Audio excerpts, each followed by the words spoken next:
Jambo la pili,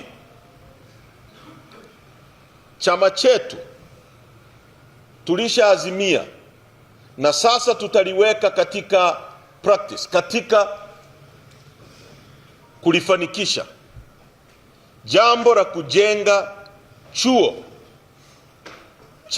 cha kumbukumbu ya Mheshimiwa Mzee Edwin Mtei, Academy ya kumbukumbu ya Mzee Edwin Mtei kwa heshima yake, kwa ajili ya mchango mkubwa, kuonesha thamani ya mchango mkubwa aliyofanya kwa nchi hii, kwenye demokrasia ya nchi hii. Kwa sababu hebu fikiria tu, huyu mzee ni miongoni mwa wasomi wa mwanzo kabisa. Nimewaambia yeye mifumo yote ya fedha ya nchi hii ameshiriki katika uanzishaji wa benki kuu, ndio gavana wa kwanza kabisa.